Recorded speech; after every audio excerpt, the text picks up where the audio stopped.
পুজোর শেষ বেলায় দুর্যোগের কাঁটা। কলকাতা থেকে জেলা দফায় দফায় বৃষ্টি। দেবী দর্শনের জন্য প্যান্ডেলমুখী জনতা। দশমী একাদশীতে ভাসতে পারে কলকাতা সহ দক্ষিণবঙ্গ। ঘন্টায় 60 কিলোমিটার বেগে উপকূলে বইতে পারে ঝোড়ো হাওয়া। বৃষ্টির দাপট উত্তরেও। দ্বাদশীর পর আবহাওয়ার উন্নতি।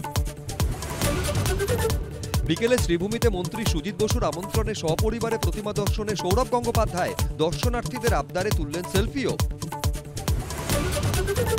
৭৯ বছরের জমজমাট নর্থ বম্বে সর্বজনীন। পুজোর মণ্ডপে হাজির সুনীল শেট্টি। ঘুরে গেলেন সুরকার প্রীতম সহ এক ঝাঁক তারকা।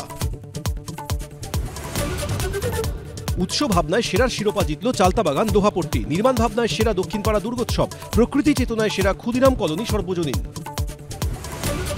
ষড়যন্ত্রের শিকার আরএসএস। স্বাধীনতার পর ধ্বংস করার চেষ্টা হয়েছিল। দিল্লিতে সংঘের শতবর্ষের অনুষ্ঠানে বললেন প্রধানমন্ত্রী।